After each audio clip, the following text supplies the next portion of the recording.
There's Mike.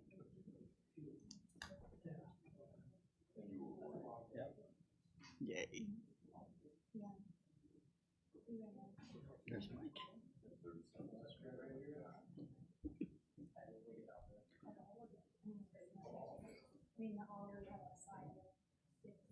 You ready, guys? Okay, at 6 o'clock, we'll call the Sawyer County Board of Supervisors October 19th meeting to order, please. This also includes a public hearing on the 2024 budget. Madam Clerk, may we have roll call? Dale Schluter. Here. Kay Wilson. Here. Tweed Schuman. Here. Stacy Hessel. Here. Jason Weaver. Here. Mark Helwig. Tom Duffy. Here. Marshall Savitsky. Here. Brian Bissonette. Michael Maestri. Chris Rusk. John Righeimer is excused. Ron Kinsley. Here. Ron Buckholz is excused. Ed Peters. Here. You have quorum. Okay, thank you, Madam Clerk. Please rise for the Pledge of Allegiance. I pledge allegiance to the flag of the United States of America and to the republic for which it stands, one nation, under God, indivisible, with liberty and justice for all. Okay, Madam Clerk, certification of compliance with open meetings law, please. This meeting has been noticed to the public and news media as required by section 19.84 of the Wisconsin statutes. Thank you. All right, the meeting agenda has been presented. Moving on then to number 6, 2024 budget discussion. Mr. Markren, please. All right, thank you. This is on, right? I am going to move right to 6B if you want to pull that up. A is just the posting that was in the paper. Did you want to comment on that, Madam Clerk? A, the public notice we put out? Okay. Thank you, Mike. All right. A lot of this is going to be repeat from last month. There were not many changes, but I'm going to go through everything again so that you all have a good understanding as we will be voting on this a month from now. Yeah, and we have an audience behind you that'll love to see this. All right. So if you want to flip to the next slide. Just go over some highlights for this year. Our net new construction was up 1.186%. That's the highest that I have record of going back about 13 years. It's a little bit higher than last year's. I think last year was 1.17 or something like that. So that's good news. It's about $122,000 of new money. There's been a fair amount of movement among staff between different departments this year towards the end of the year, and that will carry over into next year. The reason I mention that is health insurance is one of our highest single costs in the county budget, and if someone moves that carries a family plan versus someone who is there that is single plan, that's about a $20,000 swing. So anytime we have those kind of movements, it does affect individual budgets, not the county budget overall, but it does have an impact, so I just want to point that out. The budget contains salary increases for all non-union staff of 2% on January 1 and 1% then on July 1. And then beyond that, it's has these steps included as well, which are 1.25% for each step. And those are all in that grid that we'll look at the end of my presentation as well.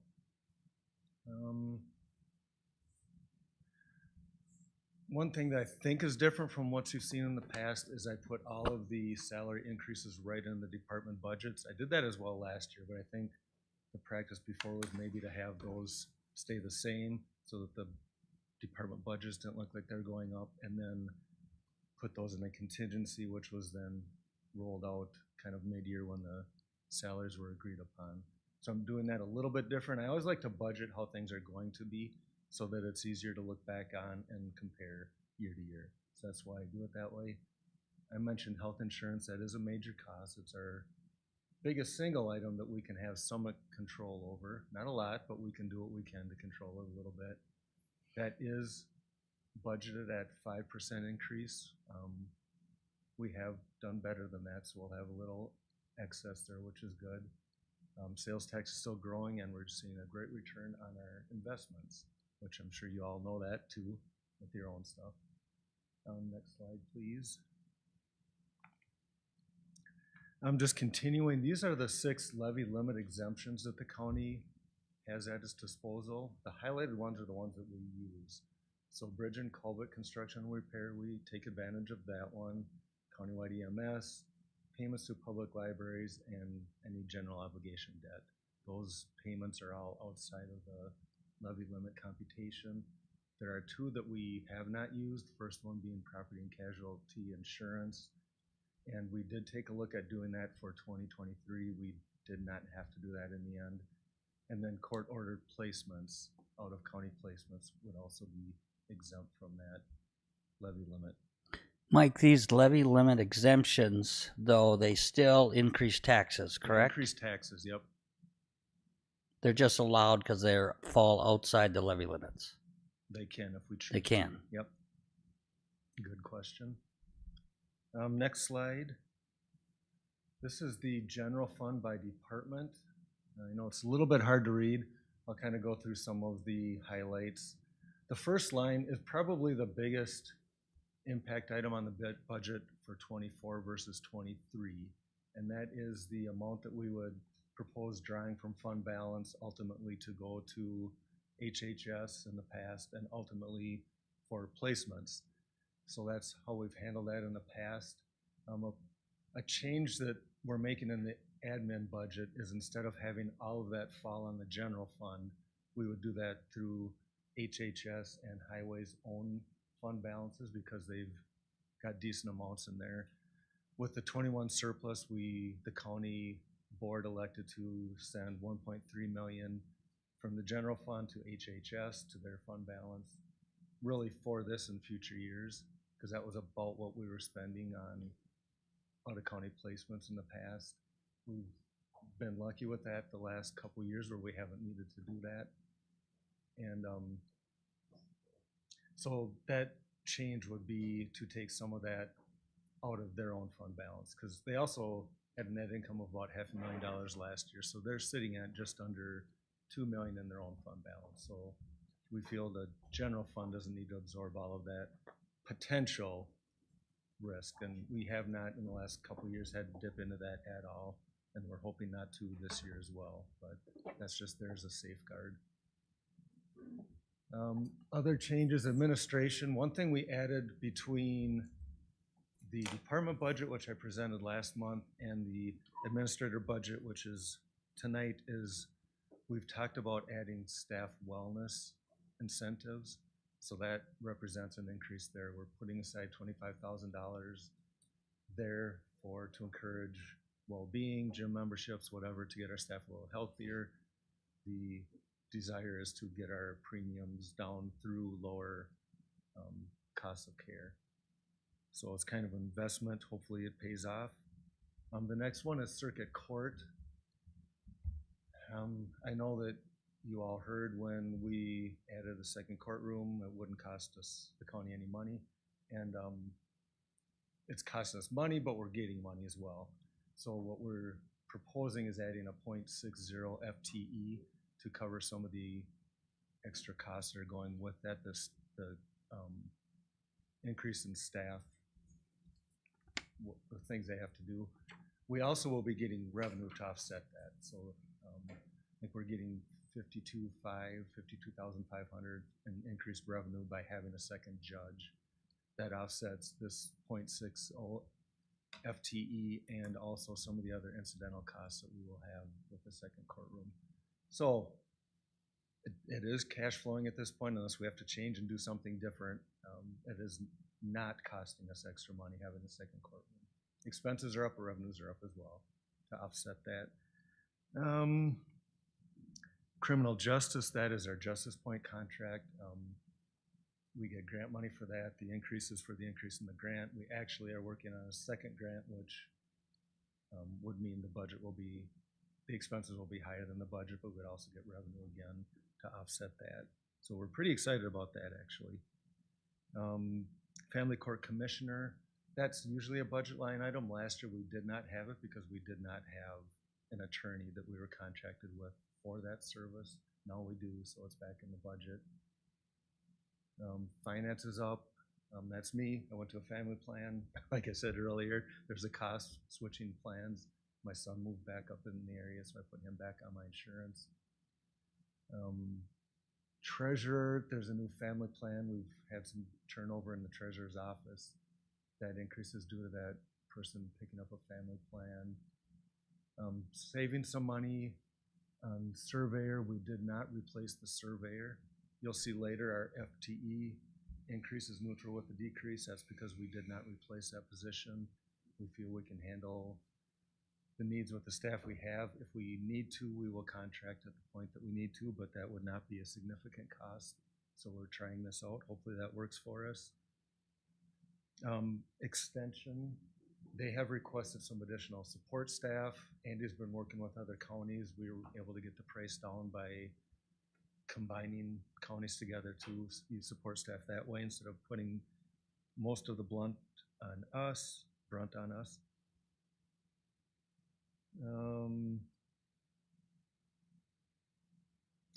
Zoning, there again, we had an insurance change, and then we also have a staff-funded position who's doing a lot of scanning stuff in so that we have electronic records of all of that stuff. So that one is neutral because we've got the grant funding to offset that FTE. The switch in insurance is not neutral. Forestry actually is going down a little bit. Building maintenance was another one where we've had some turnover in staff, which meant some from single to family in health insurance. The airport's up a little bit. That's because for the last couple of years, snow plowing has gone over our budget. We just want to be a little safer with our budgeting there. So we're budgeting just under what we spent this past year. Farmer's Almanac says it's not going to be quite as brutal as winter, so we're kind of banking on that a little bit and hoping for that. And then the final one is the Veterans Administration. They've been carrying a position that we haven't filled, so last year I didn't budget for it. This year Gary wants that to be from a 0.50 to a 1.0 FTE, so it's budgeted that way for this year. And then the very bottom line, actually the Fund 10 expenditures are going down from 2023, and that is really due to that decrease in the draw that we would take from the fund balance and then push out to HHS. Any questions on general fund expenditures? Mike, does the general fund include the out-of-county placements for HHS? That comes out of HHS itself. The amount that we've transferred over there in the past is really for that. Okay. The next slide then is just a breakdown kind of major category: general fund, human services, debt, capital, highway, other funds. Looking at that again, you can see general fund is going down a little bit. HHS is just having a moderate increase. That's okay. Debt service will go up a couple $100,000. That's because we're fully on our payment schedule now for the addition and remodeling. Capital improvements takes quite a drop, and that is because we are no longer building. That will be done by the end of 23, so that would be basically just our CIP and ambulance. Capital improvements there. Highway department, I'll talk a little bit about this one. I mentioned it last month, but I'll just reiterate. We worked with Washburn County, Lisa, who was very helpful.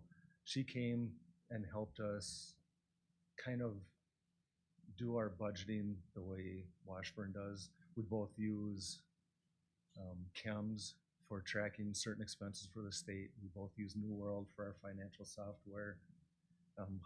We've got a new person as a commissioner, highway commissioner, so we're changing our budgeting practice. Past year's highway commissioner just gave me a very simple budget, and Mike Keefe prior to me, and we kind of had to fit that in New World. So we didn't have a lot of detail, and we kind of had to make assumptions to make it fit into New World.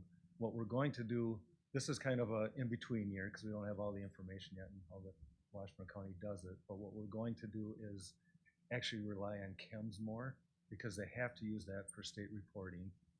And we're using it for the things we need for the state. We're not running all payables through it. So what we're gonna do is switch to running payables through it. And then chems will be our go-to to see where we're at with the budget. New World will be a summation, because right now it's hard for any of us without the background knowledge Gary had of how he did stuff prior to us to really see where we're at with the budget. Because he might give me a lump sum figure of 1.6 million for highway construction. Well, we might have 12 to 15 projects we're doing out of that. So it's very, very hard. Like if John comes to me and says, how are we doing with the maintenance budget? I'm like, well, you know, we spent 76% of it. I don't know how you're doing against your projects. So doing this switch to chems will really help us stay on top of where we're at and know exactly where we are. You know, Gary knew because he did it for 20 years. John's new. I'm fairly new. We just need to all be on the same page. So that'll help with that. And then the other funds, that's down a lot too. That's because by the end of 23, we will have extinguished all of our ARPA money. Right now, we're basically waiting on 2 of the broadband projects, $100,000 each, and the Draper helicopter pad. And those all should be completed by the end of 23, so we don't need to budget anything for next year. So there you can see our total levy. Oh, no, that's the next slide. Never mind. The total expenditures are down quite a bit, and that's because of the construction. We're done with that. So we knew there'd be a blip for construction. Now we're back down to more of a typical year. The next slide then is going to look at our county levy, and that's broken down by major categories again. We'll go into more detail later. But you can see the operating levy just has a mild increase of 1.2%. Debt services, the 200,000, which equates to about 12%. And special purpose levy, which would be ambulance, libraries, and the culvert aid, is going up 2.29%.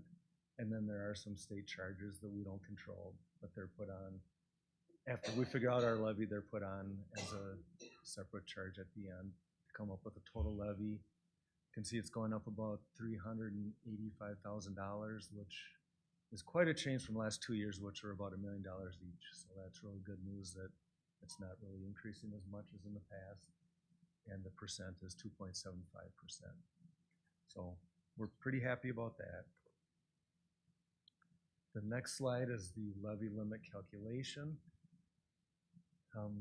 So you start out with the previous year's number, and then you have to back off any general obligation debt payments that were put into place after July 1st of 2005. That comes up with an adjustment. Then you get to add in your net new construction, which again I mentioned is about $122,000. And then you add back in your payments for this next year. And that's increased a little, like I said, the $200,000. So that gives us our allowable levy limit for 2024. Any questions on that? All right, the next slide then is looking at what we did for budget adjustments from the department budget to the administrative budget. And not all of it is changing department budget. Some of it is we have more information now too. So when I added everything up, put it into the New World system, it came up with what would be a fund balance drawdown of $1.642 million. We're about 1.7 million for 23, so even that would have been a little less. But then we made some changes from there. The first change is for the general fund, we're able to increase it $15,000 due to decreasing the requested Nemacoggin Transit property tax levy of $15,000. So that's down below, those two offset, but it puts more money in the general fund.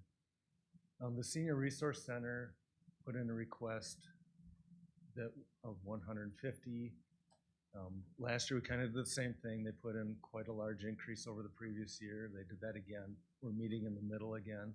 We're proposing $130,000 pretty much, which is about a $10,000 increase. over 23. The extension, I talked a little bit about this. They had quite an increase for support help, and we, through talking with other counties, feel we can get it down to $15,000, which would save $17,500.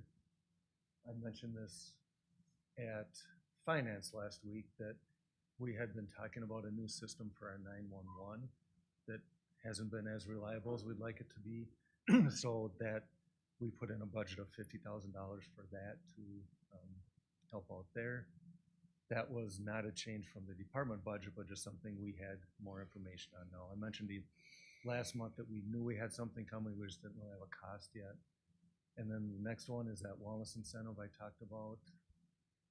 And another thing that actually came after the department request is in talking with the dog pound, they actually would like a little more support help there. And that's because the dog pound, we switched it last year from just being dog pound to being dog pound and code enforcement. So we've taken our new hire that we hired last year and put him a little bit more into code enforcement to do that job properly. He needs a little more time. It's hard to do that when the dogs are barking in the background, so we're actually going to pull him into the courthouse part of the day so he can work on that stuff, and then put some staffing out there, and that is going to cost about $11,000 more than we had budgeted previously.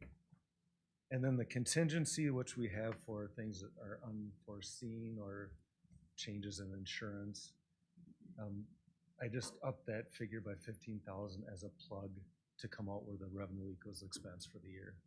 So that's why that changes there. Then the next two are what I talked about with the fund balance draw.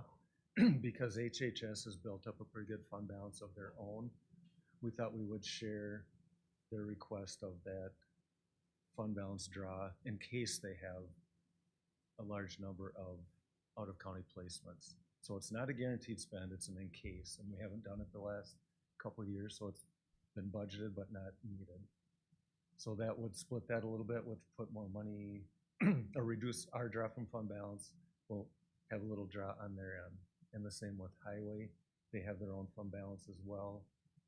We really haven't had to do a draw for highway in the past, but they have gone over budget the last couple of years. We budgeted more according to what we think it's going to be versus what we were given in the past. So that is going to require a budgeted draw, and we would propose sharing that as well. So after all of that, we got the fund balance draw from 1.64 million or 62 million or 42 million down to 750,000, which is almost $1 million less than what we had in the 23 budget. And then there are two changes that are outside of the general fund. One is that offset from Nemacogan transit. I put transport on there. They had asked for 180. We are recommending 165, so that would save $15,000. And then I had budgeted the Draper helicopter pad in 24. After finding out that that will likely be done in 23, I took that out of the budget, so that reduced that by $40,000.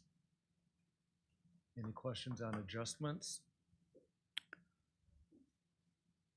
Mike, is a 200,000 contingency fund enough? Yeah, we didn't really didn't dip into it at all in 22, and so far this year we've used $2,300. Okay. So I think we'll be okay. Okay. And where is the shared revenue from the state? Where does that come into our budget? That's a general fund revenue. Okay. It's not on what I just showed you.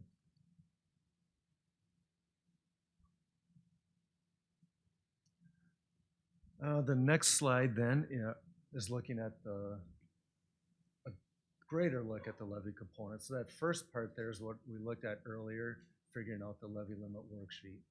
So really the first half, all the way down to the unused levy, which we didn't have any for 23 into 24. We did have some from 22 that we used in 23. That's gone now.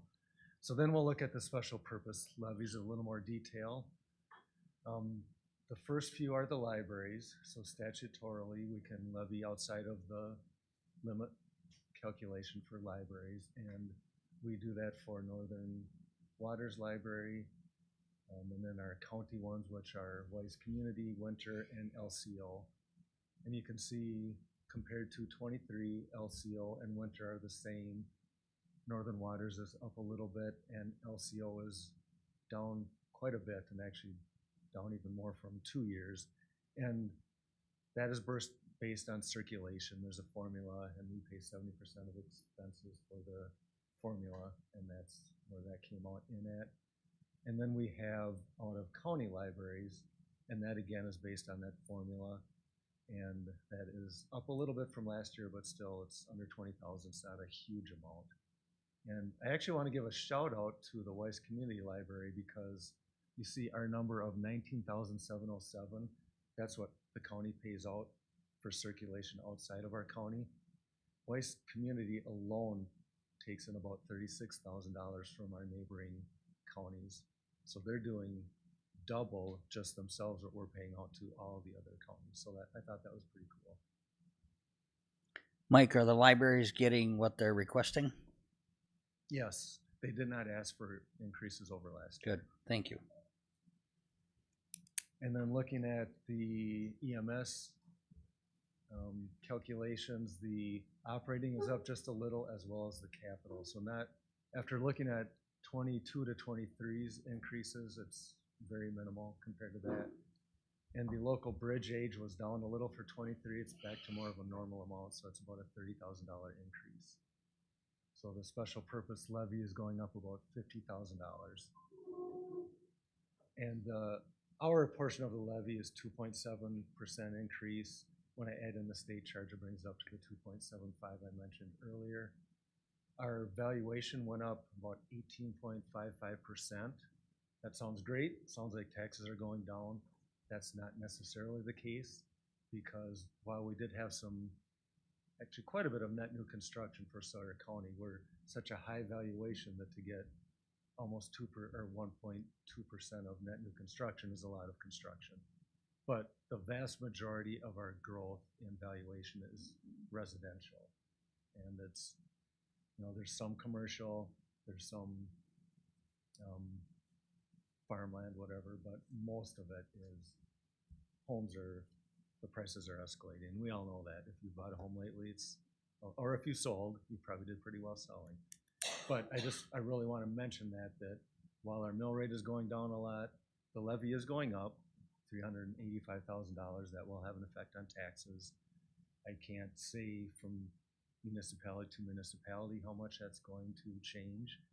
I used to say that, but one year when I was at a school district, we passed a referendum for construction. I think the increase was going to be 14.5% across the board. Well, one township went up 43% because they got reassessed. So I don't say that anymore, that they're only going up, 2.7%, because that might not be the case township to township. So, but overall, the levy rate is taking quite a drop. It's the lowest it's been in about 15 years, I think. So that's good, but I just always want to qualify that it does not mean taxes are going down. But compared to the last 2 years, it's a very minimal increase. So that we are.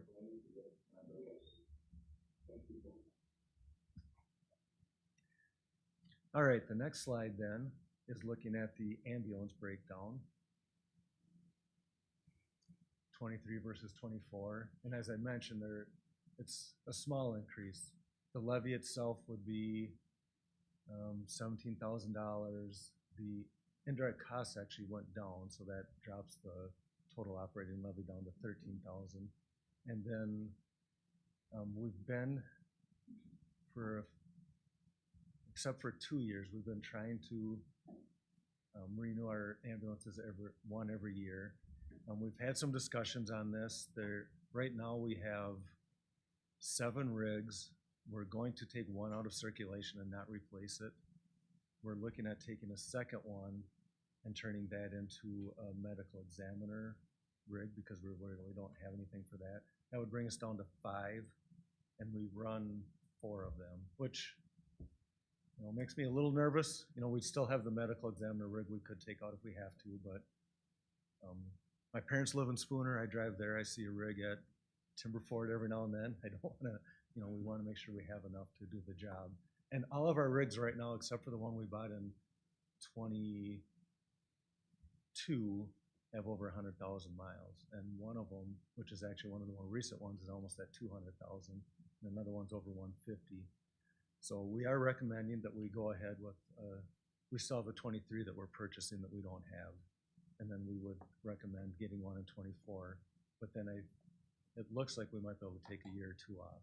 That will, because this is a levy outside the levy limit, that will mess with the levy and mill rate a little because they're expensive. It's over $200,000 net. So we'll have to be cognizant of that. We don't hear as much when taxes go down. We hear when they go up. So we try to keep it as level as we can so we don't run into that. But we will have that if we choose not to replace every year.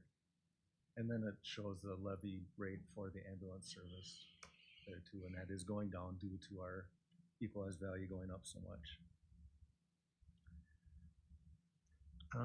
We've talked about this quite a bit, but here's a slide on the library service. It does show all of the different libraries that we do pay some money out to. And again, that total is about half what Weiss is taking in all by themselves. So kudos to them for doing a good job. The next slide then is the outside organizations that we fund. The first one is the county fair, and that is down a little bit. The request is down from last year. We are not recommending changing it from what they're requesting. They also have a $10,000 capital improvement request that is in the budget as well. So while it looks like it's going down, it actually isn't because they had 47,000 total last year. Senior Resource Center, you can see a little trajectory there too, and how we increased it last year and proposing an increase again this year, just not to the extent they're requesting. Hayward Lakes, no change from what they've requested, what they've received in past years. There's a little caveat with 2022. They actually did receive $50,000. Just 40 of the 50 came from ARPA funds. So even though it looks like there was a dip, there really wasn't in total funding. Northwest Regional Planning is usually pretty steady, and it's actually a little bit down from last year. Economic Development is asking for 5,000 more. They have not asked for an increase in the past, so that seemed reasonable.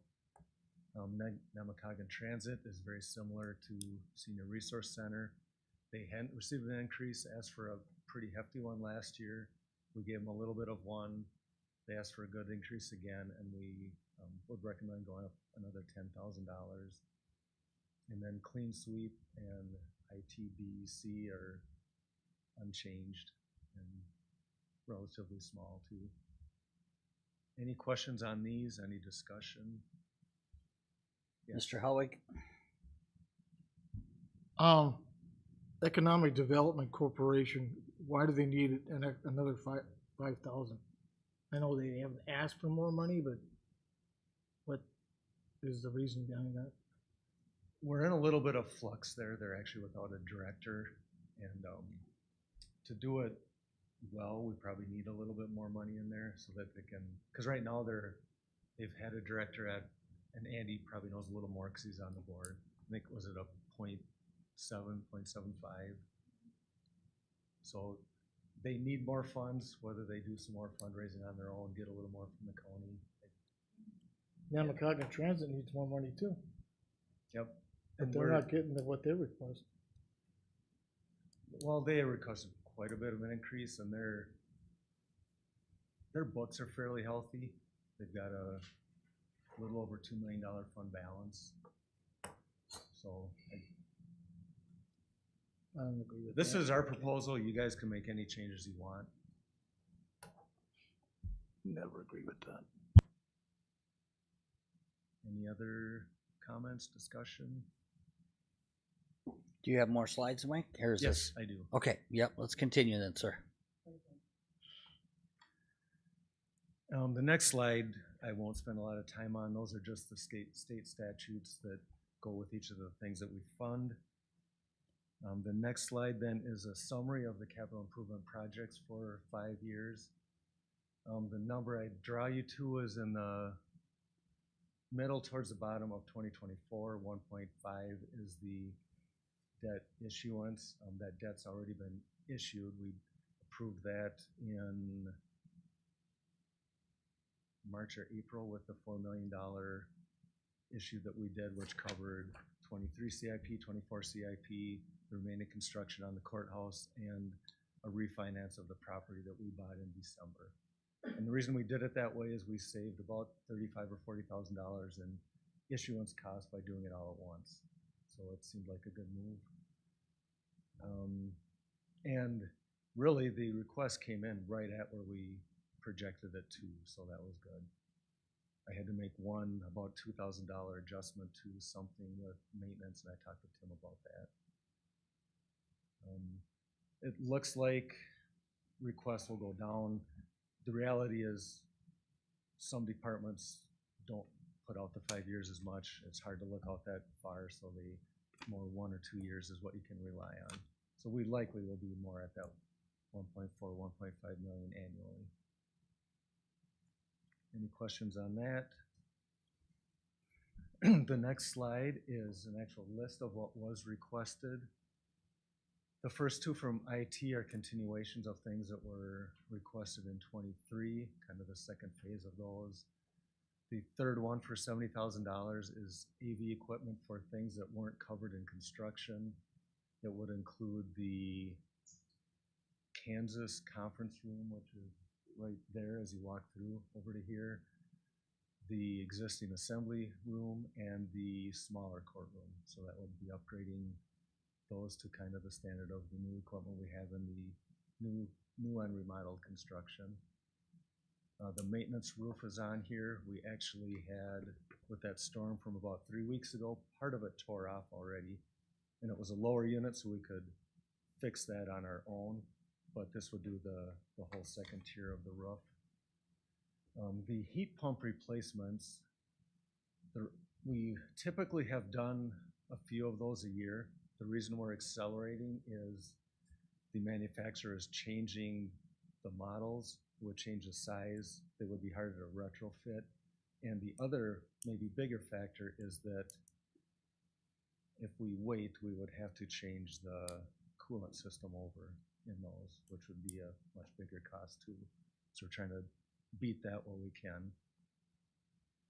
The jail fan array would provide redundancy in the jail. Right now, if our system goes down, we have no heat in there, and we would be forced to evacuate part of the jail to another county to house the inmates, which would, you know, it's $47 a day per inmate. So if we've been running about 80, that would give us about 18 days in another prison to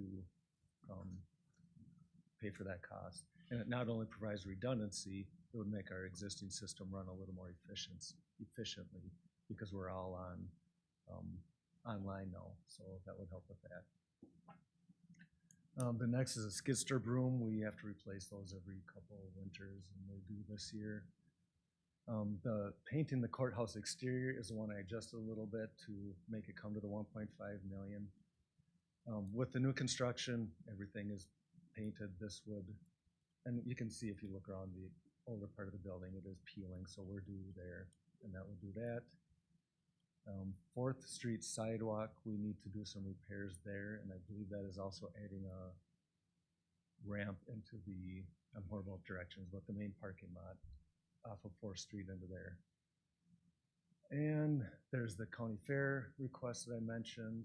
HHS is requesting a minivan, and the reason for that is we oftentimes are hauling clients who have small children. We have to put car seats in, getting kids in and out of car seats, or even the car seats themselves is harder when you have to crawl back and do it. With the 2 sliding doors in the van, that would make it much easier and more efficient. Sheriff's communication system is really in need of an upgrade. We have trouble throughout the county with that, so that would help with communication. We're on a rotation with squads for law enforcement, and we've been doing 4 a year. That is, price reflects that. They are also looking for a transport van when they do have to transport prisoners. So that's what that would be for. Airport would like window replacement, and zoning has a couple dam inspections. And then highway, the first one there, the state inspector came out. Highway, we have several separate pots, but state is one of them. State provides some equipment, or at least reimbursement on equipment, and they supply sheds, and we have to replace the roofs on those. That was a strongly recommended from them, and that is a match. I think it's a 80-20, so that 47,000 represents our 20% copay in that. And then the rest are normal replacements that we do each year. They try to keep that about the same amount. We do have some revenues that offset the CIP. Some of those are sales of existing vehicles, some are grant money, and that comes to the final debt issue of 1.5 million. So any questions on that? Nope. All right, and then the final slide of my presentation on the budget is just a mill rate history. If you want to go to the next slide. Or wait, no, I skipped one. That one is the remaining debt schedule. So you can see we've got a 2012 issue, which actually was a refinance of a pre-205 issue. So this is the last year that I'll have to mess around with 2 different issue dates when I do the revenue worksheet. That is the final payment of that. The ambulance, I believe that was it the purchase or the remodel of the ambulance building? But that we've got about 6 years left on. So the schedule there, and then plus 1 year that rounds into the 29 through 42. And then the courthouse is next. And then the final one on the right is the issue that we just did this spring, covering those 4 things that I mentioned earlier, the CIPs, the courthouse construction, and the purchase of the property. And if you look at the total on the right, it looks like our payments are going to go down. That's not true, because our intent is that we're going to be doing the CIP annually like we've been doing the last several years, so that will bring that number up. It's just not, this is debt that's issued with our repayment schedule. Those are not issued. We don't have a repayment schedule yet with them. So that, but I just want to be upfront that those numbers will increase as we get to those years. Our plan is to, instead of, in the past, we've issued the CIP and then paid for it over multiple years. Our plan is to issue it, paid off within 6 months, so we're saving on interest. So we've been trying to get to that point, and we believe that we'll be able to do that now, beginning with 25 CIP issued, which we would issue probably in December of 24. Any questions on debt repayment? No. All right, now to the final slide. And this is just a mill rate history. And as you can see, we are at the lowest since, well, actually lower than 2012. But again, it's due to valuation growth of these last 2 years, not that our levy is going down itself. Any questions on that? Okay. Yeah. Very good, Mike. All right, then next, we're going to look at the courthouse fees. Really very, very minimal changes for 24 that we're recommending. If you want to scroll down to see some red, the changes are in red.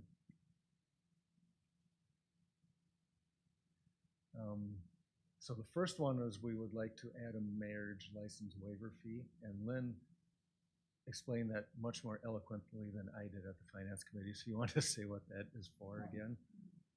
What that marriage license waiver fee includes is the 60-day waiting period, or 60-day period where Wisconsin will allow them to get the application for the license and then for the marriage to take place. And if it's the marriage is, someone comes in for a wedding license or a marriage license within 3 days of being married, we are supposed to assess a waiver fee for jumping or shortening up the period that far. Okay. And then the state has taken over work permits, so we no longer need the fees for that. And then the bottom fee would go from 1.2 or go to 1.25 from $1.50. And then if you want to keep scrolling, Alex, I think the next change really isn't a change. Oh, there's the public. Do you want to touch on that one too, Lynn? Public records Rebecca could probably do request. this one even better, but it's when we do a public records request, and if there is a sufficient amount of time or an excessive amount of time taken by staff to perform the searches, to create the record, if we can assess the fee of the lowest paid staff member who is qualified to do that research, if it is over $50. All right. Now you can keep scrolling. The next one isn't a change in fee structure, it's a change in the dates. And it's the late fee for the dog licensing. So again, just a change of dates, not a change in the fee itself.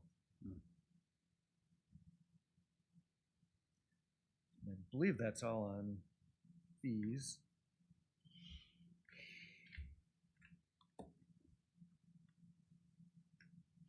So the next, and we've actually gone through this, but it's the CIP, so I don't know if we need to spend any more time on it. It's just the list again, but it was a separate line item. And then next is the FTE calculation. And there were some changes. Again, the 0.6 at the clerk of court's office. Forestry, that one is related to extension, because right now we were providing support with an employee of forestry who is doing 10% of her time in extension. Well, now that we're going to do extension a different way, it makes sense to bring that forestry up from 0.9 to 1.0. And then the other one is at 0.40 for dog pound for that extra support staff help. And then the surveyor's down 1.0. I probably should have made a 1.0, it would have made it clear. But those all netted out into net neutral for FTE.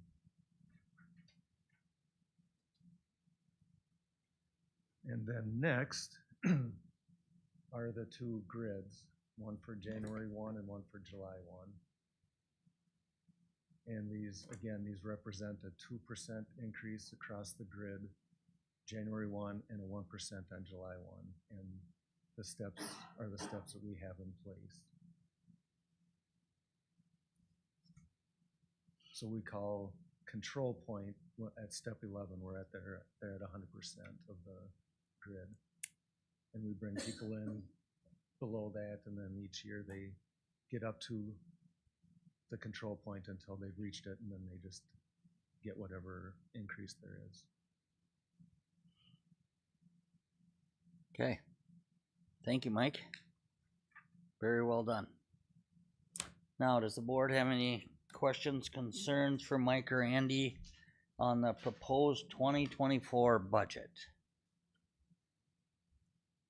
We'll let the board go prior to our public hearing. Anyone? Andy, do you want to say a few words? Yes, Ms. Hessel. When we keep track of those public records fees and the time that we've been calculating for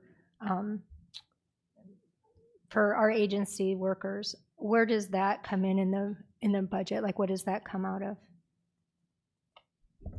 We don't take anything out of any buckets to pay for staff time doing it, but when we do collect fees, we just recently opened up one general ledger account to accept fees that we collect. So it's just part of daily business. We're doing our best. It's very difficult to do, yes. Good question. Okay. Anyone else on the board? I can't see you guys. Okay. Nope. All right. Mike, Andy, do you want to say a few words in? This is the budget that you're presenting to us, and you two did a lot of work on it, correct? Yeah, I don't think I have anything much to add. Mike gave a pretty thorough presentation on how we got to this point. Maybe just to follow up on Mr. Hellwig's question, as far as the EDC, it's also just to point out that's matching. Like, they just don't get the money. They have to raise money privately to match the amount they receive from the county. And so they'll have to raise more to get the 30,000 as opposed to the 25 they've gotten in the past. No, they have to match the 30 to get the 30. All right. Thank you. Great job, Mike, Andy. Then we'll move on, folks, to number 7, public hearing on the 2024 budget. So at this time, I'll entertain a motion that we go into public hearing for our 2024 budget. Ms. Hessel? I'll make that motion. Thank you. Looking for a second, Mr. Duffy. Motion by Ms. Hessel, second by Mr. Duffy, to go into public hearing on our 2024 budget. Any further discussion? If not, all those in favor signify by saying aye. Opposed? Motion carries. Okay, so at this time, members of the public will be given the opportunity to address the board related to the 2024 budget. Comments will be limited to 3 minutes or less per individual. Comments should be directed to the board as a whole and not directed to individual board members. And remember that the board cannot respond to your comments during this time. So I have a stack of, oh, yep. I've got a stack. Is there anyone else out there that would like to speak that I don't have their request? All right, man, when you pass that to Alex and he'll get it up to me. But, no, I'm okay. All right. But to start then, we'll start with the town of Edgewater has requested to speak. Is there anyone here from the town of Edgewater? Thank you. You gotta time this. Okay. Got it. I don't like to. I have to follow the tall guy. Okay, there. Go ahead, sir. Okay. State your name and address, please. All right, I'm Pete Barrybo. I'm the town chairman of Edgewater. I reside at 16638W, State Highway 48. This is kind of we've been talking about this quite a bit here. I sent out an email to everybody about outlining our position with ambulance, and we are suggesting change to the budget, not on the revenue side. We're right along with keeping our 89,000 or whatever our projected revenue is for next year, but we are asking for a change on the cost side. Currently, we have 2 ambulance services, and we are looking to use our primary, which is the Birchwood Four Corners Emergency Services District. Sawyer County, the service, I just want to make this clear that we have no problems with the service. The service is a fine service, and we believe that it can fit the needs. This is simply a logistics issue. The service is located too far from us, and it cannot provide reasonable response times, period. I mean, 13 miles is the closest point to our town. Our district is located 0.5 miles, and the farthest point is 10 miles. I mean, it's just simple math. And the other issue we have is the cost. Right now we're paying $162,000 between 2 services, and with the Birchwood Four Corners responding to 90+% of our calls, paying $89,000 for a handful of calls a year is a lot of money. So our proposal is that you keep the apportionment of, I'm using last year's numbers, 89,000, but we are asking that the county pay for our portion of the Birchwood Four Corners, which is last year was $73,000. Forget about us. Do not provide service to us. Keep $16,000 and it'll actually increase the service to the rest of the county. I know it's not going to probably affect your staffing numbers, but I have to believe that taking 10 square miles out of your coverage area, 560 residents and 46 and a half miles of roads is not going to be beneficial to the county. That's our position. And, you know, unfortunately, it's not a simple solution. I mean, in a real world situation, if we could drop either service, we would drop the county. Okay, can you wrap it up, sir, please? Yeah. Out of respect, thank you. Okay, so anyway, that's our position, and we are asking the board for your assistance. Thank you. Thank you. All right, next I have Mr. Tom Jewell.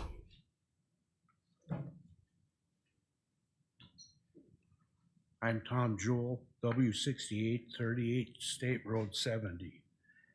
I was here last month to plead that the Waldo Community Center be included in the budget. And I understand it's up to the board to change the proposed budget. So I'm asking that you please reconsider including the Waldo Community Center in the Sawyer County budget. I brought out at the September board meeting that this would fill the void of serving congregate meals that was created when the Senior Resource Center Board voted to cease paying the rent on the Waldo facility. As the Waldo Community Center being thrown into the category of the other Sawyer County nonprofits, I hope the board would give us an exception. Sawyer County contracted with the Senior Resource Center as an aging unit to provide congregate meals and other services to our seniors. We should be entitled to the same services as excellent Stone Lake and Hayward communities, which we were denied when the Senior Resource Center Board voted to cease paying the rent on the facility. So please include the Waldo Community Center as requested in the 2024 budget. Thank you. Thank you. Okay, next I have Mr. Ernest Martinson. Ernest Martinson, 15865 Guard Street, Hayward. At the federal level, we have tourism promoted within the Department of Commerce. At the state level, we have the Wisconsin Department of Tourism. And at the county level, we have the annual $50,000 grant to the Hayward Lakes Visitor and Convention. Now, I think the Hayward Lakes Visitor is probably doing a good job, and I think it's good that people in the tourism industry get together in voluntary association and share their resources. But I have a problem with them sharing taxpayer resources. I believe that the tourism industry should depend upon tourist spending and not taxpayer spending. Now, they'll tell you that, hey, it's a good investment and this is tourist country, but it's also taxpayer country. And the taxpayers probably have gotten some relief from the trickle-down money from Washington, the ARPA funds and the opioid funds and God knows how many other funds, but our federal sugar daddy is deeply in debt, $33 trillion in debt. It's increasing due to deficit spending. And that's why I think that government at all levels should allow taxpayers to spend more of their money rather than the government spending the money for them, subsidizing special interests like the tourism industry. Thank you. Thank you.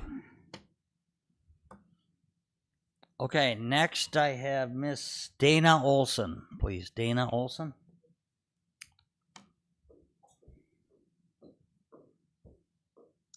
Good evening. I'm Dana Olson. I'm representing Namakagon Transit at 14760 West County Road B. I've been fiscal manager with Namakagon Transit now for 6.5 years, and I've been acting as interim transit manager for the past 2 months. And I hope you all had an opportunity to read the letter I sent to you last week in regards to the 2024 local match request. I know firsthand how difficult it is to prepare a budget. I've done that many times. And I respect your hard work and the time you put into that. At this time, I'm encouraging you to increase the 2024 local match to the requested $180,000 so we can continue to provide the current services to the residents in this area. I thank you for your time and for your consideration. Thank you. Thank you.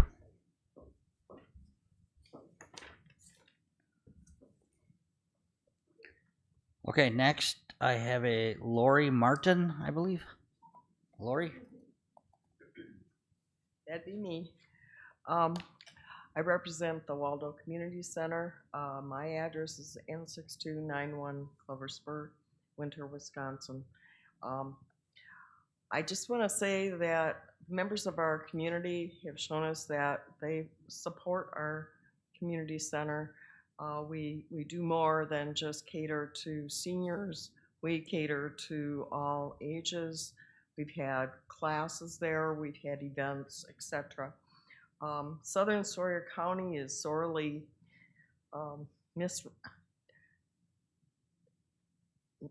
lack of representation, sorry. We don't have any doctors down there. We don't have any dentists. We don't have a pharmacy.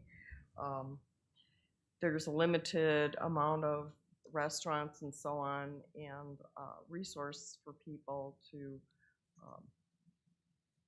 obtain services anyway. Our area is underserved, and we want to help you serve that area. If you just reconsider putting some money or all we requested into the budget for the Waldo Community Center, we would be very grateful. Thank you. Okay, thank you. Okay, next I have a Dean Burish. Dean Burish. 2648 in Badger Bay Lane. Have been a resident of Wisconsin since 2003 and bought property here in 1972 after I got out of the Army. My first time before the board, and all I can say is I wouldn't want any of your jobs. I mean that honestly. It's a tough road to hoe. I'm speaking on behalf of, I was a fire commissioner for Edgewater for a number of years, and I have to tell you, our primary responsibility, like yours, should be the safety and well-being of the people that you serve. I see the sheriff is here and whatever, and you guys do a great job. I have no complaints, as Pete said, about the services, but I want to make 3 points.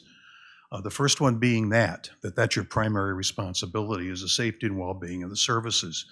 Pete sent all of you a letter, which I think outlines everything perfectly about the compromise that he is recommending for the board. It's a rounding error in your budget, and I think that's the important thing, and I think you should be relieved that you can take Edgewater off of your plate and not have to worry about them. Finally, my last comment is, this issue isn't going to die. I've talked with Pete about sending a letter to all the Edgewater Township residents, informing them of the situation. We want to pursue this because it's the right thing, the commonsensical thing to do for the residents of Edgewater. Thank you. Okay, thank you. All right, next I have a Miss Donna Nucky, please. Donna?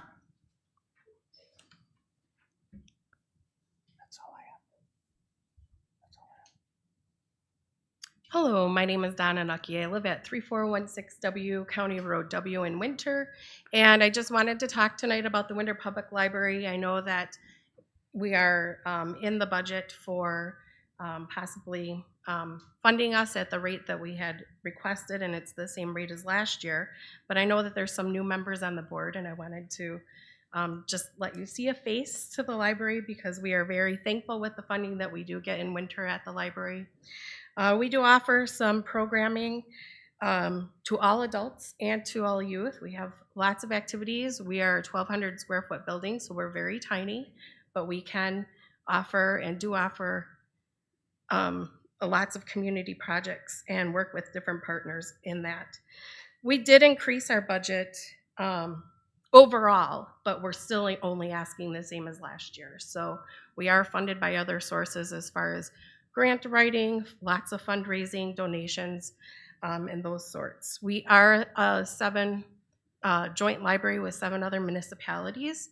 We did that in 2019, and it actually was a savings to the county because patrons or people that live in those communities that use libraries outside of Sawyer County, those counties cannot bill Sawyer County for that usage. So it was a little bit of a savings then that we did in 2019. Plus it was a benefit for us because we can serve more communities with our library. So I just want to say thank you for supporting the libraries in Sawyer County, and especially in winter, as you know, you see that people are passionate about our area in the southern end. Thank you.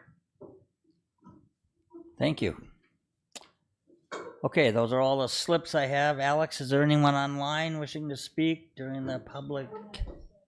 Oh. Okay.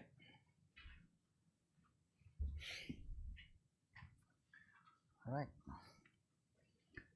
Okay, Ms. Zelmer, please step Linda forward. Zilmer, Edgewater property owner and resident of the village Birchwood, served in both communities by the BFC ESD.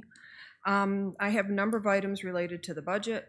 Last week after finance, I asked about where is the 2022 audit, and I was told that it was done in July, and I can't find it, and it's not posted to the website. And generally, a budget presentation would take a look at where did you end up at the previous year, and you'd be looking at fund balance, and that is not available. Last week, I spent 4 days in Washburn County. They have budget week, and each department head gets to present to the finance committee, and all those county board supervisors know what happens in their county and how it operates. And primarily, this budget is prepared outside of county board supervisors being aware of some of the changes that are being made. At the Finance Committee, I also pointed out that when the legislators granted the authority for counties to adopt a 0.5% sales tax, the purpose of that was to offset property taxes. It wasn't to go to fund organizations such as the VCB or the Economic Development Corporation. The VCB can fund through memberships, dues, advertising, and room taxes.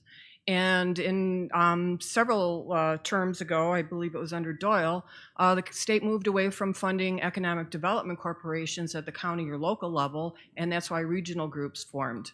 Washburn County is also taking a leadership in this year. They are not funding the Washburn County Economic Development Corporation next year, and like so many other small entities, you cannot find somebody to be an economic development coordinator or director, and they are not getting a return on investment for their money either.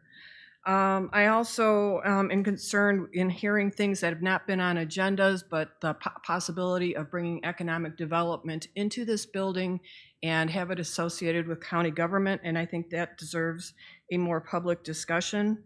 On the fee schedule, I believe page 23, under zoning, the fees for variances under the Board of Appeals and appeals of administrative decisions and appeals of zoning committee decisions, there are 2 amounts. There's one $750 and one $150. I don't know why there's 2 different amounts, but I do believe that appeals of zoning administrator decisions should be less. I think that's punitive, and it discourages people to bring forward legitimate concerns, especially in the history of what we've got here.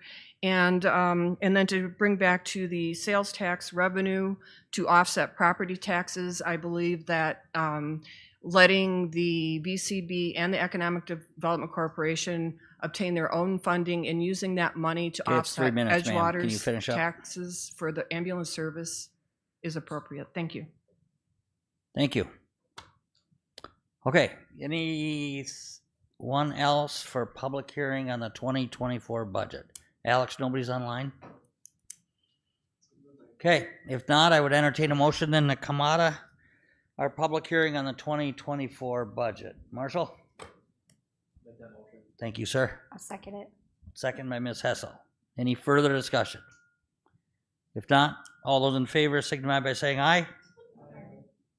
Opposed? Motion carries. Okay, I want to thank all of you for coming to the public hearing.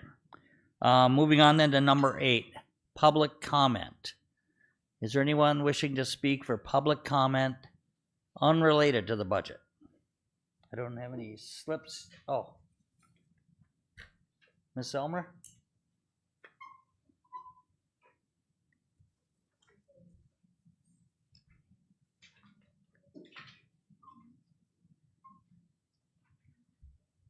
Linda Zilmer, Edgewater property owner on County Highway F and resident of the village of Birchwood. That area is the juncture of Barron, Rusk, Sawyer, and Washburn counties. The Tuscobia Trail goes through there. And I'm requesting that the 3 routes for County Highway F and County Highway Double D that were approved at Public Works be denied. They do not connect businesses. They do not connect trails. They are problematic in that, especially along County Highway F with the section that has been opened, it has created a lot of problems for law enforcement this year. I sent everyone a detailed email this morning with corrected maps that show motor vehicle incidents along these roads. If someone understands what community maps is, that reflects motor vehicle accidents. That is more reflective of the hazardous areas on our roads.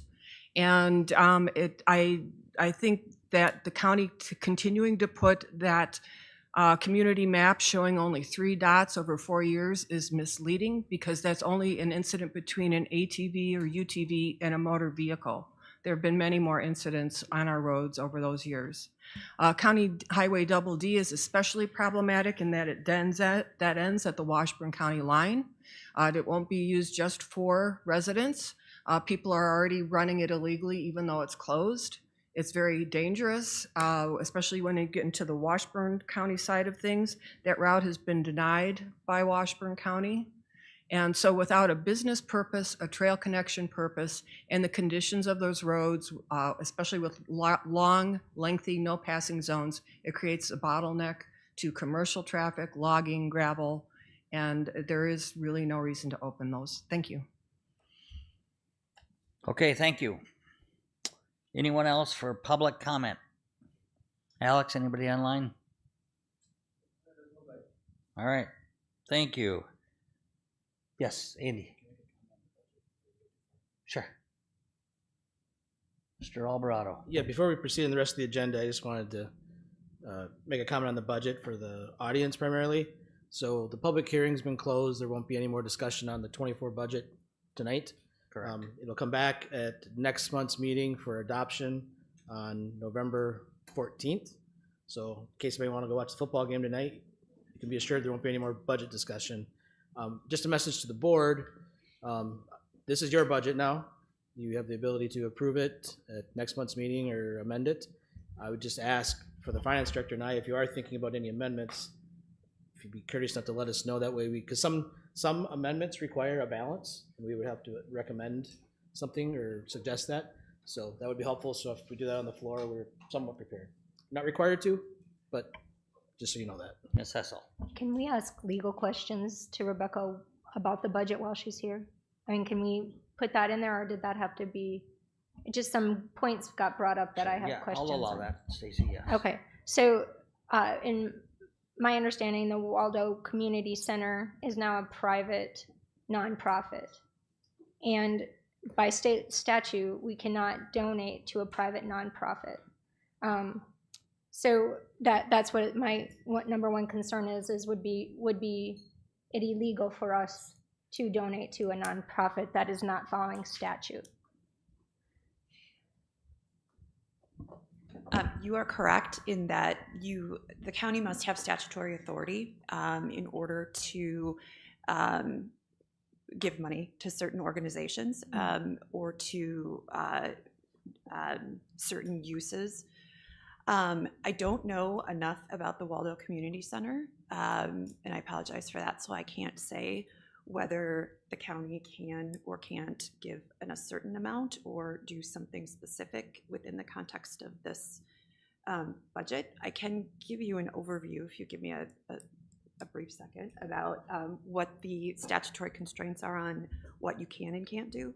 But again, I apologize, I don't know enough about the Waldo Community Center to hone in on a specific aspect of that or whether that would fall under the statutory authority. Okay, thank you. And we do have one more month of committee meetings, so financial. Okay, if not, then we'll move on to number 9. I had a second question. Oh, sorry. sorry. That's Yeah. okay. And then also the legalities of the EMS situation, what they're presenting. Can you present to the next committee meeting on what the legalities of their requests are as well? I'm not wanting to put you on the spot. I'm just asking if you could give that to us as information of what that means for the rest of the county. Should be At the finance meeting, Ms. Hessel? That would be wonderful. Thank You're you. okay. Yeah. We'll have you address that in the finance. Okay. Okay? All right, thank you. Number 9, consider approval of our meeting minutes, September 21, 2023. Any additions, edits, corrections? Entertain Mr. Duffy.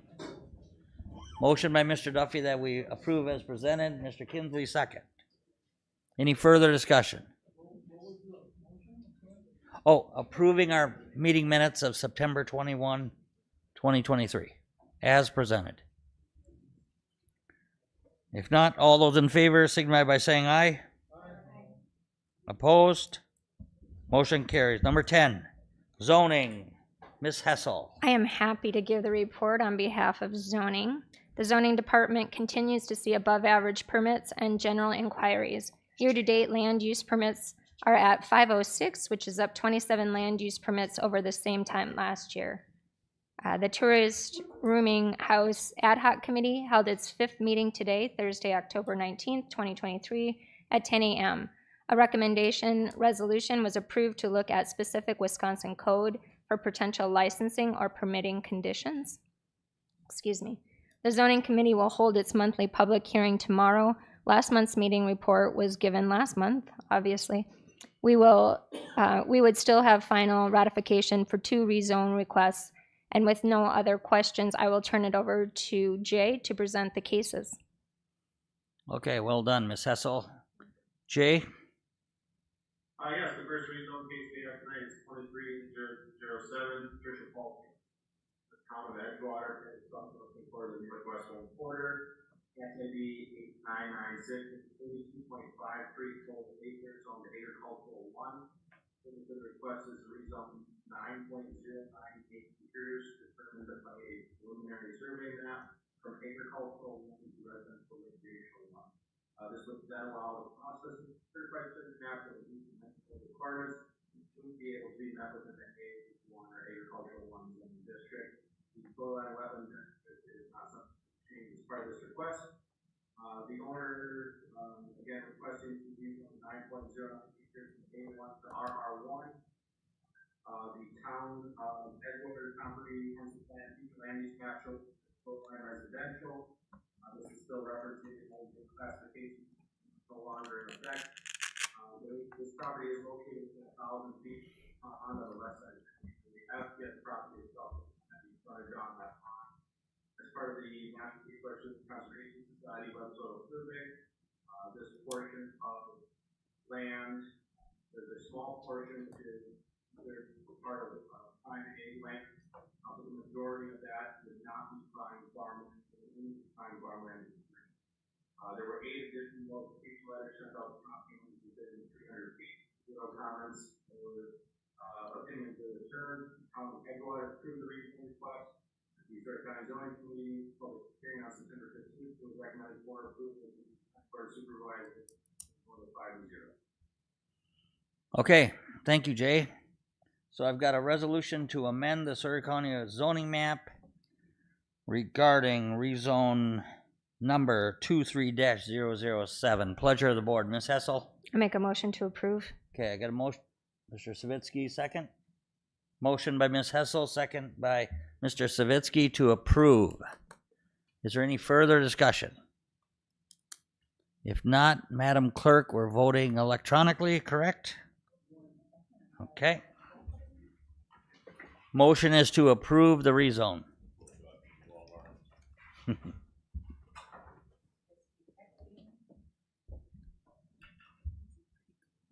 Yeah, huh? Ready?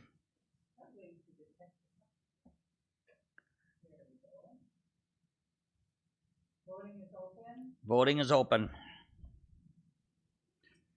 Mr. Maestri, could I collect your vote, please? Yes, my vote is yes.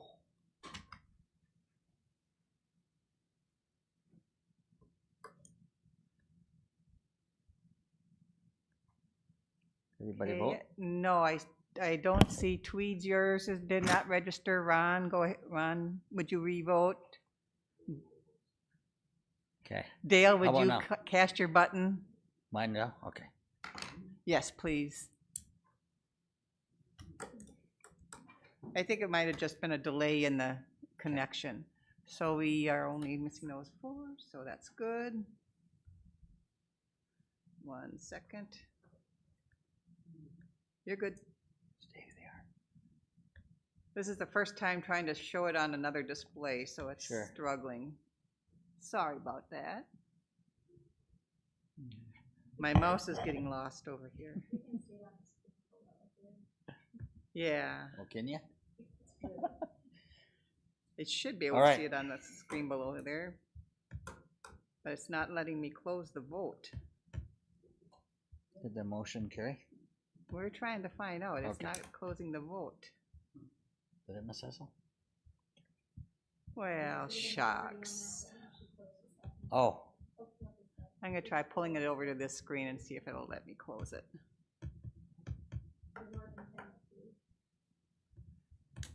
It's not allowing the vote to close, I'm afraid. I apologize for the software. that's okay. Mr. Hall. Yes, you can do it old fashioned. Do you want a roll call vote or you just want to? Let's do a roll call. Okay, I like that. Motion is to approve the rezone. Roll call vote, Madam Clerk. all right, 1 second. Mr. Schluter. Ms. Wilson. Mr. Schuman. Yes. Ms. Hessel. Mr. Weaver. Mr. Helwig. Mr. Duffy. Mr. Savitsky. Mr. Maestri was yes. Mr. Kinsley. Mr. Peters. Unanimous. Okay, motion carries. Okay, Jay, letter C. Yeah, moving on to rezone number 23008, Jeffrey Krajewski, Thomas Ann Lake, Village of Stone Lake Outlots. This outlot 6, tax ID 27260 is 11.91 total acres. It's split zone between agricultural 1, commercial 1, and residential 1.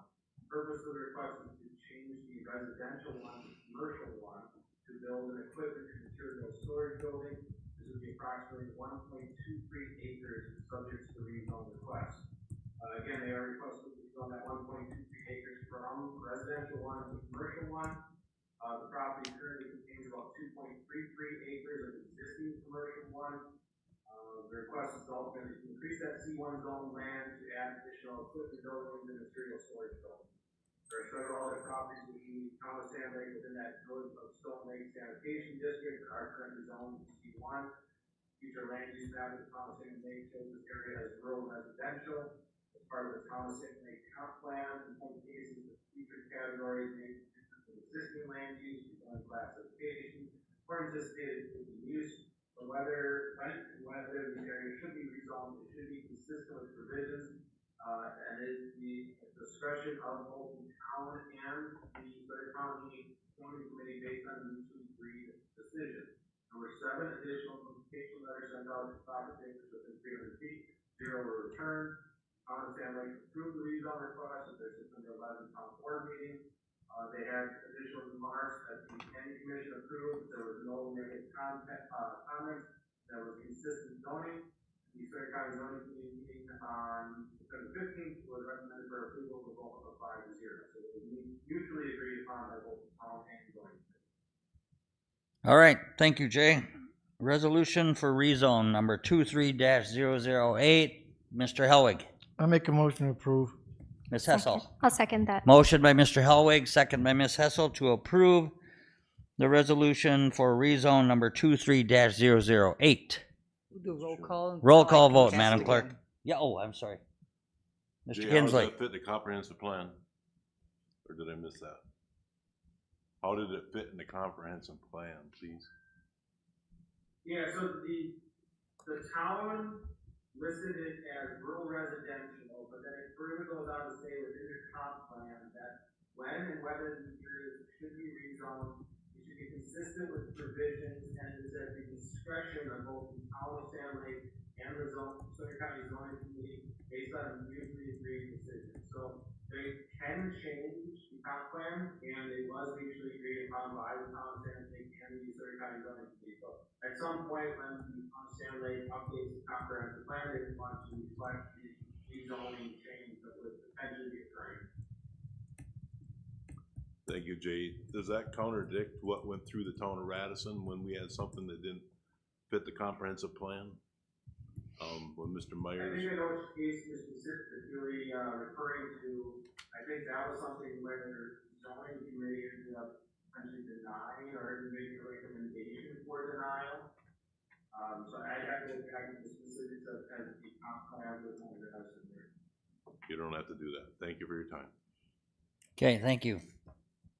Okay, motion by Mr. Hellwig, second by Ms. Hessel to approve the rezone, the resolution for rezone number 23-008. If there's no further discussion, roll call vote, Madam Clerk. Mr. Peters. Yes. Mr. Kinsley. Yes. Mr. Maestri. Yes. Mr. Savitsky. Yes. Mr. Duffy. Yes. Mr. Hellwig. Yes. Mr. Weaver. Yes. Ms. Hessel. Yes. Mr. Schuman. Yes. Ms. Wilson. Yes. Mr. Schleter. Motion carries. Thank you, Madam Clerk. Anything else for us, Ms. Hessel, from zoning?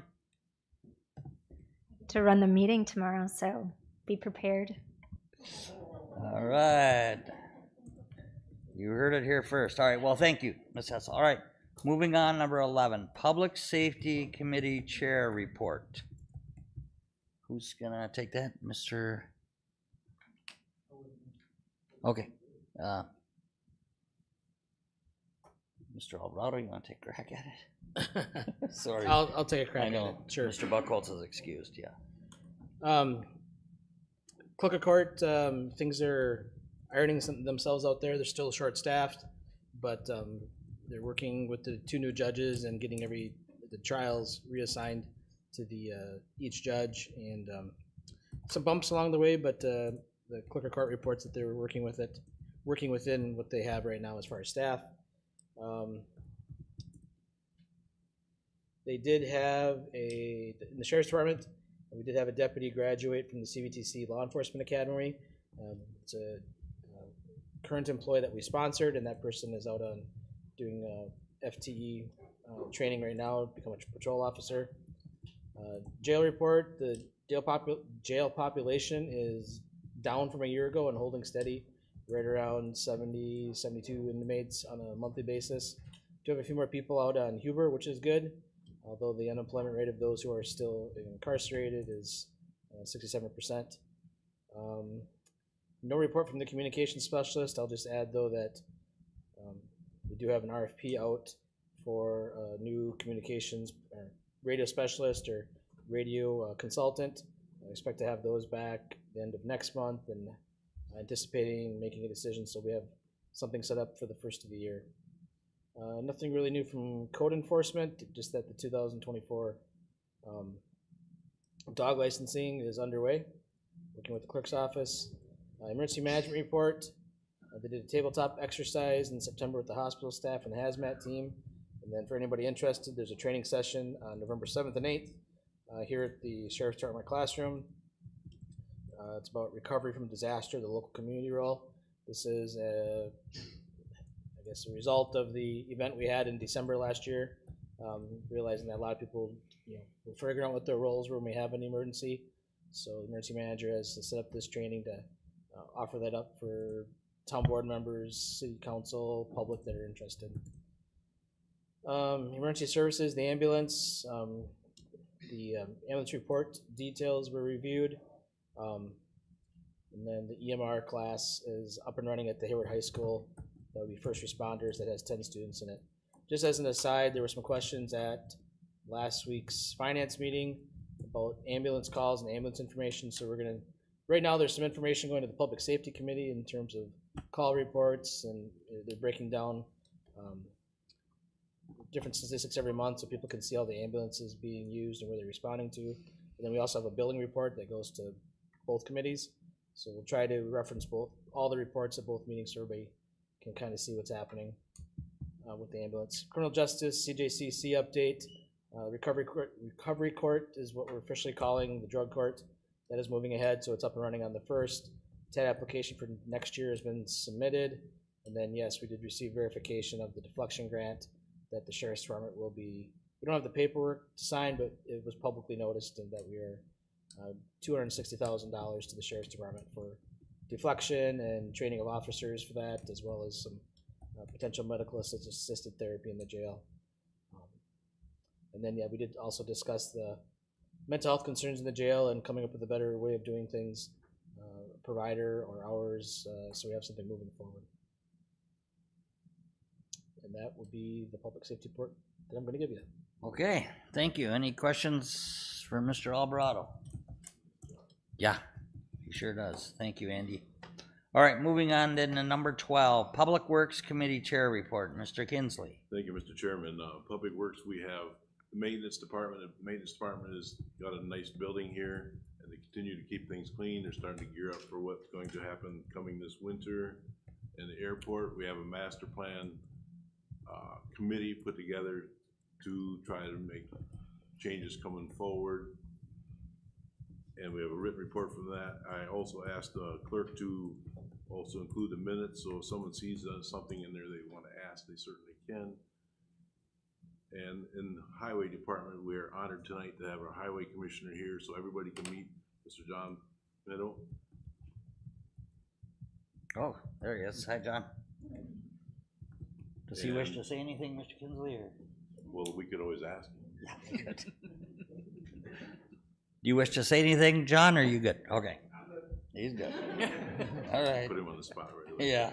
The highway department is very busy, as you heard earlier about the KEMS program, and we're trying to work on the budget. We went from Gary, who's been here a long time, and to new, so we're bringing in new ideas which can benefit the county, which also is very helpful. I think he does a wonderful job out there. Letter B, courthouse remodeling update. The remodel is basically done. We have administrative stuff that has to be done yet, but that is in the works.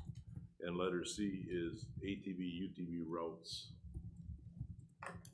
Okay. These were all approved at the county board, or excuse me, at the Public Works Committee, brought to the county board. So then, Mr. Kinsley or Andy?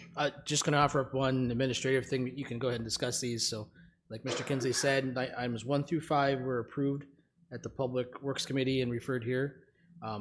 Item 7 is really what you're looking to do, is adopt the resolution. Because we've switched to an ordinance, any additions to the trails being opened, or actually any trails that we would close, require an ordinance amendment to do that. So item number 7 would be adopting an ordinance amendment, and right now it includes all 5 of those routes, 1 through 5, as listed for approval. Thank you for pointing that out. Okay, yeah. All right, so we have a resolution 2023 ATV UTV ordinance amendment, correct? Pleasure of the board then will address this amendment.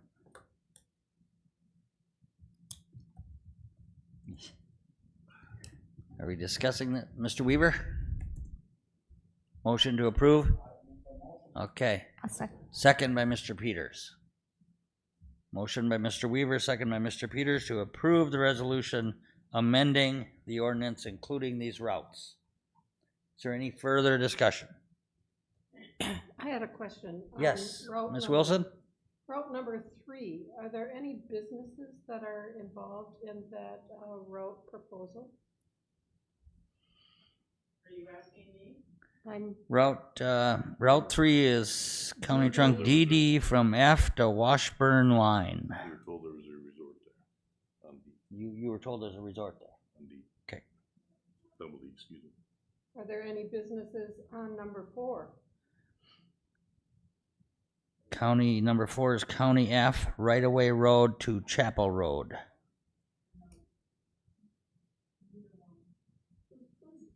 You I'm not, yeah, John, you want to come up? Do you know some of these routes for us, please? John, we just learned that number 3 has a resort on that stretch, correct?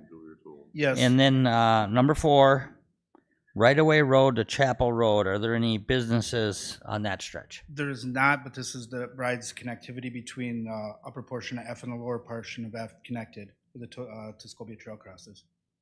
Okay. All right. I have a motion by Mr. Weaver, second by Mr. Peters to approve. Is there any further discussion? Mr. Maestri, do you have any discussion on this?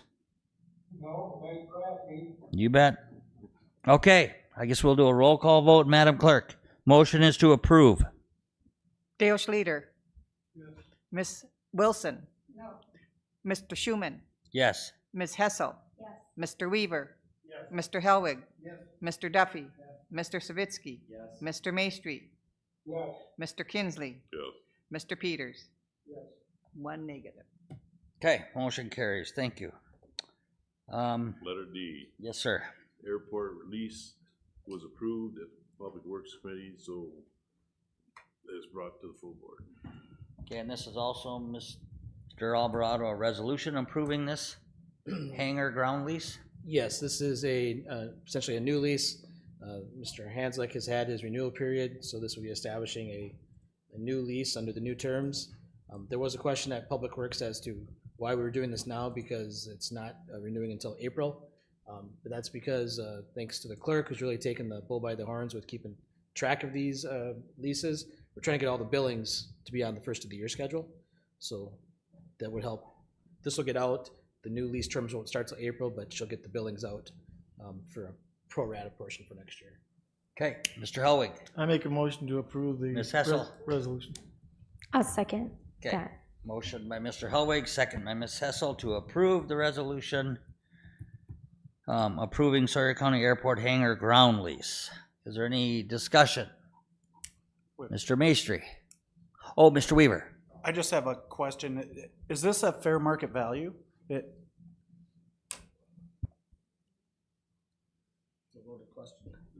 I mean, that the new lease terms that were established in the prior years brought the rental rates up to a market term, and then also it has a market adjustment going ahead. Okay. Go ahead, Rebecca. For WCA and other counties, I do a lot of airport work and aviation, and I would say this is a very good rate. And I believe this is the rate that was established when you overhauled the leases before. So yeah, it's a competitive rate. But he's new, so that's a good question to ask. Yeah, excellent. Very good question. No, Thank you, Mr. and it's a very frequent question, and it's a question that should be asked more for counties who have airports. So, thank you. Thank you. Mr. Maestri, any discussion? No, thank you. Okay. All right, if not, motion is to approve. Madam Clerk, roll call vote, please. Mr. Peters. Yes. Mr. Kinsley. Yes. Mr. Maestri. Yes. Mr. Savitsky. Mr. Duffy. Mr. Helwig. Mr. Weaver. Ms. Hessel. Mr. Schuman. Yes. Ms. Wilson. Mr. Schluter. Unanimous. Okay, motion carries. Thank you. Anything? Chair. Yes, Ms. Hessel. Can I also just publicly remind everybody that the squadron just celebrated 50 years. So they had a party I think it was last week on the 14th, and they were noticed by the state for celebrating 50 years. So our squadron is doing well. Thank you. Thank you for that. Mr. Kinsley, anything else? Public Works, sir. Thank you. All right, number 13, Land, Water, Forest Resource Committee Chair Report. Mr. Peters. Yes, sir. The Land, Water, and Forest Resources Committee met on October 11th. We had updates from Register of Deeds and got a report on Daniel's Law from Mr. Alvarado. He reviewed the law for which most of us were not familiar, and that was very helpful to protect federal judges and their families. Under Land Records and County Surveyor, Departments have been busy with a large number of transfers, 185 transfers and 9 certified survey maps in September. In addition to that, Sawyer County Forestry Department Trails Report.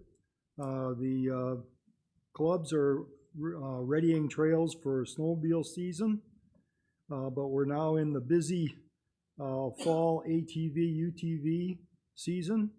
And in some cases, we've had some large groups come into Sawyer County and boost our economy in a very nice way.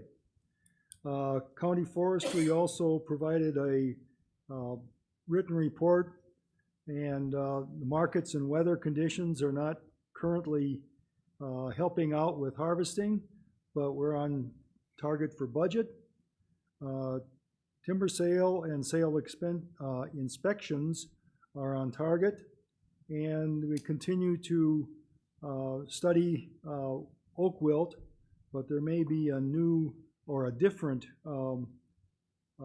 issue with a beetle that probably is fostered by the dry conditions that we experienced this summer. But it's a native species, not to worry. Inventory plots for the carbon credit project are nearly completed. Mr. Fisher from DNR Forestry gave us an update on chronic wasting disease, and as of October 5th, as we already know, baiting and feeding are not allowed in Sawyer County for at least 2 years. Zoning and Conservation Department, there's been a lot of land use permits, and Mr. Kozlowski also mentioned that a couple of dams are being inspected, and there may be some other replacements required coming up shortly. The aquatic endangered or invasive species projects, we have a resolution regarding that, and that is to be able to accept grant funds which will reimburse the county for expenses. Similarly, the wildlife damage, under wildlife damage, we also we had a presentation by the APHIS officer, and the wildlife damage program overview and was presented, and we have a slight increase in the cost of that program, but that's mandated by cost of living increase from the federal government, and it's pass-through money for damage reimbursements. And we also have we had reports on crop prices, and we accepted the motion on that to actually have those for this year based on the averages for crop prices currently. And wildlife damage abatement program was presented, and we decided that December 20th, the last day possible, would be the proposed date that wildlife crop damage assessments can be requested for the current cropping year. That ends my report. Okay, thank you, sir. And then do we have an action item under letter B, Andy? Yes, what's been attached is what Mr. Peters just referenced was the agreement with APHIS for the Wildlife Damage Control Program. We're the pass-through entity that if there's somebody, agriculture producer experiences crop damage, it wants to claim that damage, the funds flow through the county, so this agreement outlines those terms and designates Jay as our executor of that agreement. So is this this is a 5-year renewal? Yes. Correct? Yep. Okay, pleasure of the board. Entertain a motion to approve. Mr. Slater? Motion. Great. Second by Mr. Peters. Is there any further discussion? Mr. Maestri, any discussion? No, I do. Do you want to Just a voice vote? Okay. If no further discussion, the motion is to approve. All those in favor signify by saying aye. Opposed? Motion carries. Okay, thank you, Mr. Peters. Number 14, Health and Human Services Board report. Mr. Schleter. Thank you. We had the meeting last Tuesday night. Health and Human Services does have a few vacant positions. They were working with our human resources person to fill them as quickly as possible. CPS is especially hit by that, Child Protective Services. Activity going on in the tourist rooming house problem ad hoc committee, which will affect health and public health in the end. Let's see. Youth Justice is working through cases on truancy and is meeting with Hayward and LCO school districts, Judge Isham, to open conversations with both of those entities. And we do have one action item, but before we do that, I would like to recognize, I received a letter from the State of Wisconsin Department of Health Services commending our Health and Human Services Department on a job well done on acquiring their, what do they call it, status 2 position for public health, county public health system. Both the department heads and the people, employees, the staff worked together hard to get that, and the letter from the state was very complimentary. So, and the other thing we have is the item about the DOT and Sawyer County Senior Resource Center purchasing the bus for transportation use. It's an annual thing every year. So, Mr. Schleter, this is a resolution then authorizing Sawyer County to go forward with this DOT grant application? Yes. Correct? With the DOT and the Health and Human Services. Simon's Senior Resource Center. Okay. Mr. Maestri? Are you good with that motion, sir, to approve the resolution?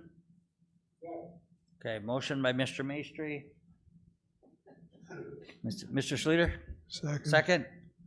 Okay, motion by Mr. Maestri, second by Mr. Schleter to approve the resolution authorizing Sawyer County to do a DOT grant application. Mr. Alvarado.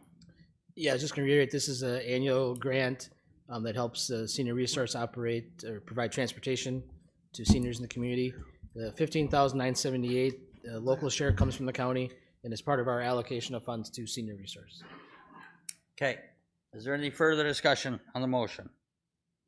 If not, all those in favor signify by saying aye. Aye. Opposed? Motion carries. Mayor, All right. Yes, Mr. Chairman. Kinsley. Mr. Schleter, that letter that you read, isn't there different classifications? And Sawyer County's been moving up, and I believe that's what the letter's related to. Yes. We have a higher status than what we We're used to from have. status 1 to status 2, yeah.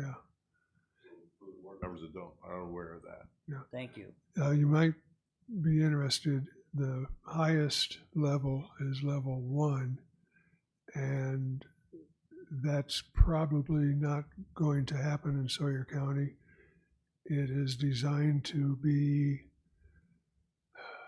used in large municipal surroundings rather than smaller county surroundings. It's just not economically feasible for Sawyer County to purchase all the equipment needed, hire all the people needed to go to that level, but to get to level 2 is certainly a big deal. Yeah, thank you. Thank you for reading that, Mr. Schleter. All right, does that conclude your report, sir? Dale? Yes, sorry. Yep, okay. Thank you. Okay, number 15, Finance Committee Chair Report, Mr. Kinsley. Thank you, Mr. Chairman. At the Finance Committee, we heard from the town of Edgewater, Mr. Pete Baraboo, explained generally what he explained to us tonight, and I think he does a nice job of presenting that. The finance report, Mr. Markman presented a budget. We went through the budget, and you can see where we're at presently. He does a nice job. Capital improvements, you mentioned about the land. Bruni River project is going to be coming up, so we're starting to get some money together for that. And there was a grant put together that came forward from Health and Human Services and was approved. We talked about the investments. Our total interest investments is continually going up. And we also talked about the ambulance billing analysis information. A copy of the minutes is attached if anybody has any questions. Yeah. So does, Mr. Kinsley, does the Finance Committee fully support then the proposed budget? We'll find out in the month of November when it comes forward to the Finance Committee. Thank you. Mr. Helwig?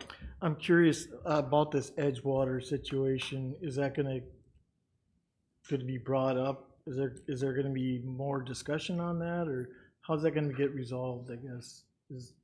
I would presume it's gonna come to the Finance Committee, and the Finance Committee will make a decision and move forward. I guess I look at it, in my own opinion, I look at it as, I also, they're part of Sawyer County, and anybody that's part of Sawyer County has to pay X amount of dollars for ambulance service. It's no different than, I live in the town of Radisson, and we have to pay X amount of dollars for the second courtroom. It's, if you're a Sawyer County resident, this is what you pay. Put together the budget. That's my opinion. And Thank you. Ms. Hessel? Well, that's why I asked about the legalities of what we're doing, because I think budgetarily, the budget as is phenomenal. I want to see what the legalities of the other two requests would be. Right. And that was, when you said that, I said, that was a very good question. Thank you. Okay. Mr. Kinsley, does that conclude your report, sir? that concludes my report at this time. Thank you, Mr. Chairman. Thank you. Yep. Okay, number 16, Economic Development UW Extension Committee Chair Report. Mr. Duffy. Thank you, Mr. Chairman. We met on October 9th, and I've got a short report. We first of all heard from Sawyer County Housing. They gave us an update on housing and rental properties available in the county. Then we heard from Hayward Lakes Visitor and Convention Bureau. They too gave us a list of events they've sponsored in 2023, and also a list of publications they've sponsored in the county. Economic Development has hired an executive assistant for day-to-day operations, and they gave us a report too on potential land for housing projects. On broadband, Andy will cover that in his report. On the Hayward Library report, they told us about their 16-acre nature park with a half-mile loop trail, friendly to hikers and walkers, with benches along the trail. And the library has incorporated a story walk. So it's based on children's books. So it's a nature trail full of stories. They've also told us on a bit of history that the first library was established by Norwegian immigrants, and all the books were Norwegian language. The Winter Library started a kids club program for youths up to 12th grade for homework assistance by certified teachers. And we had reports from the motorized and non-motorized trail group. The full Berkey is now filled. Only the Cordal Open and Open Track are still open. Last week they had a running meet of over 300 children from Hayward. And the Berkey staff is now preparing for snowmaking and their Thanksgiving camp, which is going to be made on artificial snow. The Historical Society gave us a report and told us that the logging sled has now arrived on site and that it will be loaded with logs soon. And they've had a successful money raising this summer by parking cars for the Lumberjack event. That, Mr. Chairman, completes my report. Thank you, sir. Ms. Hessel. Well, you gave the Berkey report, but what was the ATV UTV report? Do you have notes from that? From the what? The ATV UTV report. No. That trail. They gave a report online. I think Andy gave us a report that was also presented to Land, Water, and Forest. But it was a report, basically what's in the minutes here, so. Do you want me to read them out loud?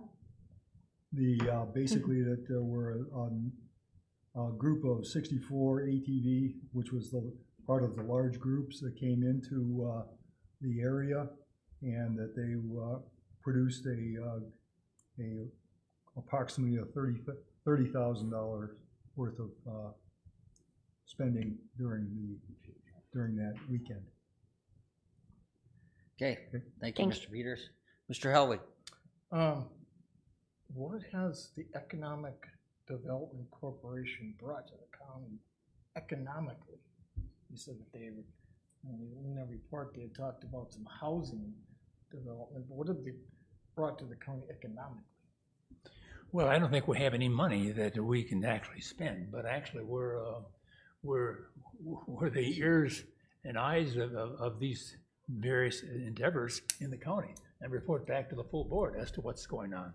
I assume on the Brookie that I'm kind of close to, unless you know what's going on that you otherwise wouldn't know. I understand the Berkey's doing really good Berkey report. Yeah, and I don't really hear an Economic Development Corporation report stating that we're doing this for the county. Okay, Ms. Hessel. So it's it's a Sawyer County LCO Economic Development. It's a separate group from the Economic Development Group. So they're a separate board, separate group. That's what they get the 30,000. When they report, all that they can report is what they've been talking about. And right now they've been talking about housing.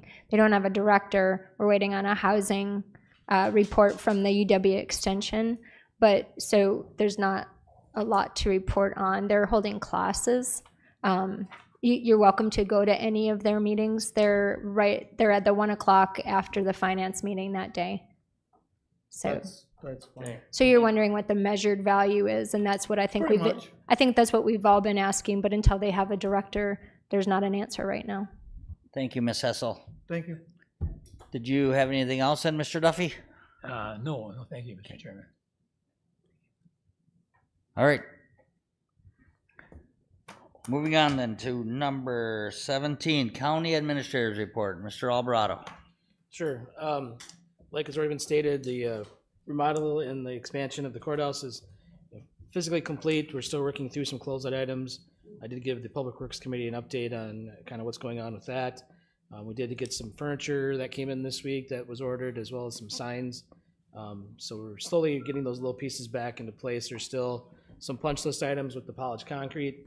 And because we've had some cold mornings now, we're finding out, some things within the HVAC system that need a little touch up, make sure there's heat. Nothing major, but we have not closed out paying the bills and wrapping up that project until we're satisfied with the work and some accountability there. Personnel, kind of recruiting for the same positions. We're wrapping up, working on the new employee benefits package for 2024, primarily sticking with status quo on a few things. Some improvements though, same health insurance. We did get some favorable renewal rates, which is going to allow us to offer the employees 2 plan options, a high and low deductible. So that'd be nice to give them some choice. Fiscally, it should not have any impact on the cost. It's just some people have different situations and might want a lower premium and higher deductible and carry some more of the risk. Similar to dental rates, we think we can rearrange the dental program is 100% paid by the employees, but we think we have a means to get them some better rates for that. And then we're also wrapping up a proposal for converting to PTO for some employees. That will not be all employees. It won't be union or 24-hour services. Those will stay with, we would propose they stay with vacation and sick leave, but other employees, moving them to PTO, which is more of a friendlier benefit that many employers are switching over to. And then HR has been busy. We have a couple personnel matters that are taking up significant time, as well as open records requests that we have to address. So you've heard the budget process, and budget's turned over to you essentially. If you have any questions, feel free to reach out to Mike or I, as we can address those over the next few weeks. Corporation Council, maybe just one thing, in case anybody's unaware. This is Rebecca Roker. I didn't Oh, really yeah, sorry. get a chance to do an introduction. So some of you have seen her on Zoom. We use Rebecca and her firm Atolis for some of our corporation council work, primarily in the land use area, and then some of the questions where we have to communicate with state agencies or interpret statute. We lean on them. She was here today to sit in on the tourist rooming house committee and offer them some guidance. She'll be at zoning tomorrow, so just took an opportunity to have her here in person and also come to the board meeting as well. So thanks for coming up, Rebecca. Yes. She also is working, we had some tax deed questions, in the discussion with LCO, they had some requests for us to consider regarding tax deed lands within the reservation boundary. So we're working on that, and then as well as open records request. Criminal Justice Collaborating Council, a lot of discussion on mental health as far as how we serve our inmates, but also how that ties into drug court or recovery court. So we spent some meetings in the last couple of weeks looking at different options for mental health services and are heading down a path. We've contracted for that with a company called ACH that does our jail nursing as well. And so that's still one alternative, but we're seeing if we can come up with a better, because a lot of what they do is telehealth. And frankly, in the last couple of months, the telehealth has not been working out so well. We've had some issues in the jail that probably could have been handled if we had somebody meeting with inmates in person on a regular basis. And then, yeah, opioid settlement, nothing new on that. No new dollars coming in, just the scheduled amounts. But you should be seeing a lot more of the fentanyl awareness campaign that you approved. Opioid money is being spent on. The billboards are going up, yard signs and other events happening. Ambulance, working on adjusting some staffing and some potential changes there. We're much improved on the staffing levels, but still like to cut down on the overtime and fill a couple more positions, and then updating town contracts. Airport, 'tis the season, we're talking winter maintenance and figuring out a plan for this winter. We will not be getting any new equipment through the Bureau of Aeronautics. That's not gonna be here until next winter due to their purchasing schedule. The master plan committee that's been mentioned is scheduled for Wednesday, November 8th from 2 to 4 p.m. in this room. Just want to point out the master plan committee, I'll just call that a work group. It's, works with the consultant to put the master plan together. The consultant brings questions in. The master plan is stakeholders. It's Mr. Helwig's on there for the county board. There's some of our corporate users, some of the tenants, some of the neighbors or the members of that group. So it is open to the public, but there's no public participation. Just want to kind of clear the air on that. This next meeting, well, there's meetings that are not open to the public, but then they're gonna have actual public meetings. Correct. When we get closer to the end, right, there'll be actual public hearings to show the work and allow the public to comment and provide input. At this point, it's still, I would call it a work group. And it'll be multiple public meetings as we get further along on this for the public to see and react and provide input. Oh, I do have it in here. So just maybe some follow-up on the economic development discussion. So in the last couple of months, and I would say it's part of because it occurred to me as administrator that I am responsible for giving you a budget that has economic development funds in there. And the Economic Development Corporation has been struggling. And so I think I can help them address that. So that's what's been the last couple corporation meetings, is figuring out a better path of how to do things. Because you ask what they've been doing, legitimate question. And they would say, in this area, they're not going to recruit a lot of businesses here. But what they have been doing, I think, is more education on for small businesses, for help with startups, getting people to SBDC. But part of the problem I think they've had, and I'll just be frank, Sawyer County is kind of notorious here for this, is that staffing is never really stable with the Development Corporation. And it's in part because it is not a full-time position, so it's hard to retain people. So we've been out, corporation's been without a director for 6 months. The director that had been there, I think, had been in about a year. There had been a gap. Then you had somebody kind of during COVID that did, I think, some good work working with people on getting assistance during COVID. But you can probably go back about every 18 months as a different director. So part of the reason I put $30,000 in the budget, which what they requested, because it's a match, but it potentially will help them to add more hours to the position. But alternately, there has been, and it's not something we initiated, But there has been discussion about combining that position with another entity or potentially here with the county.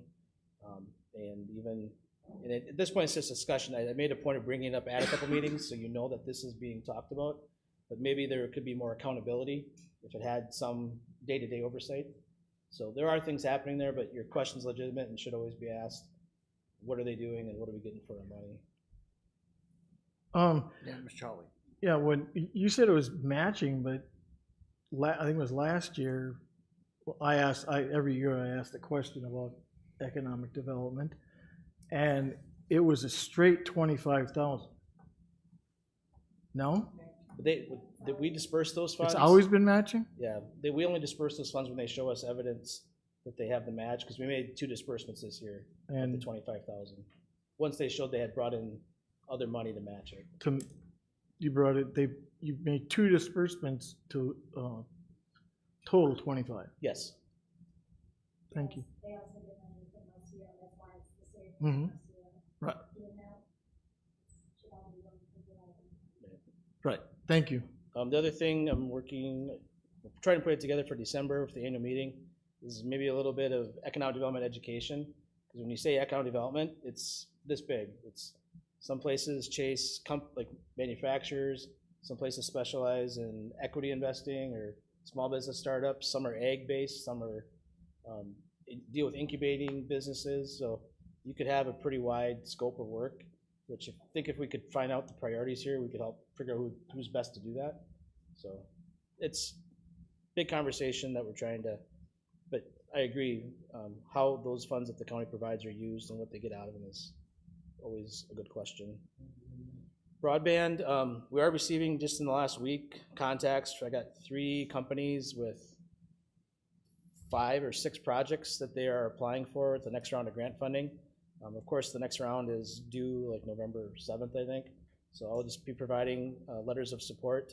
I've gone through this with the committee that we'll just do, we don't have $100,000 to provide as partners like we did with the ARPA funds. So we're providing like a $100 commitment, because any dollar amount commitment helps them score some favor with the grant reviewers.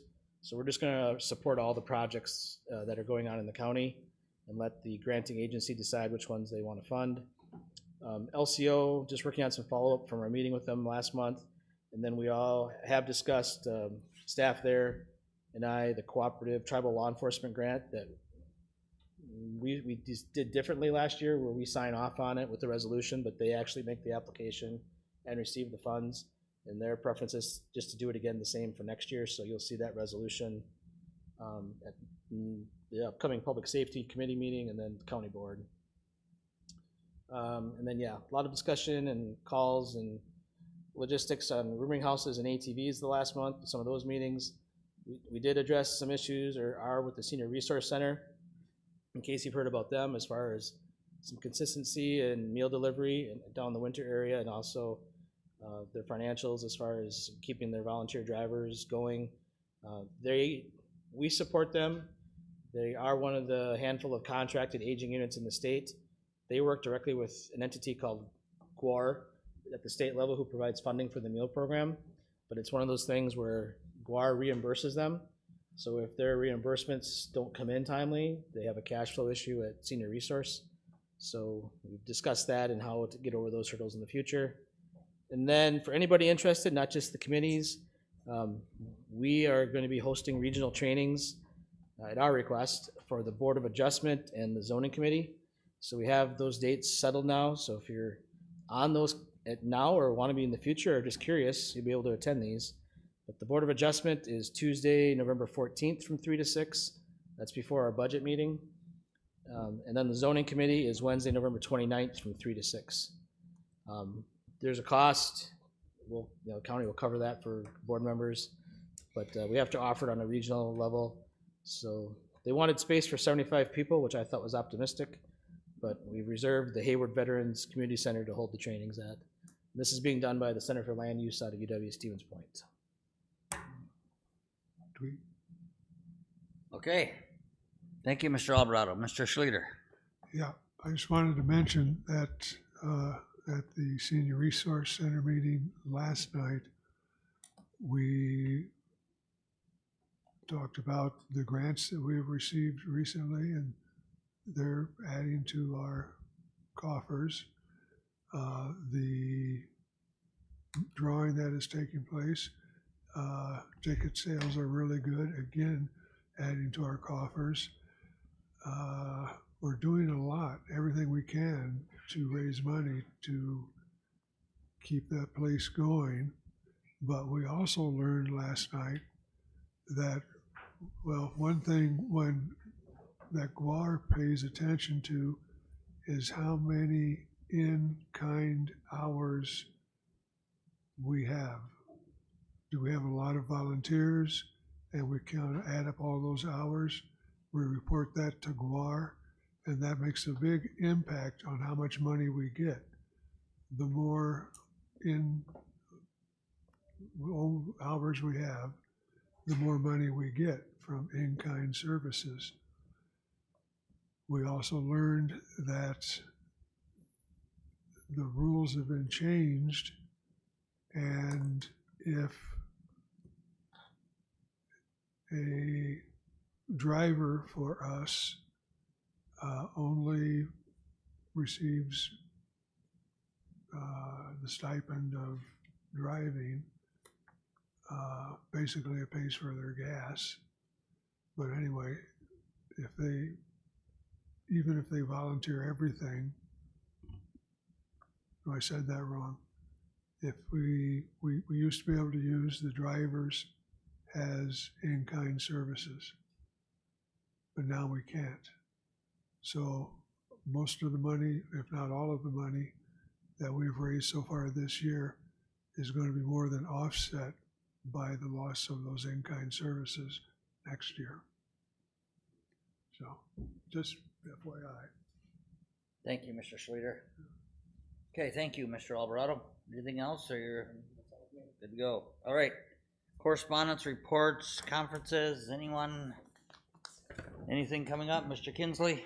Just a reminder, November county board meeting is a Tuesday night instead of a Thursday coming up. 6:30 again, right, sir? All right, and if that's it, then I thank you all for your valuable time. We are adjourned.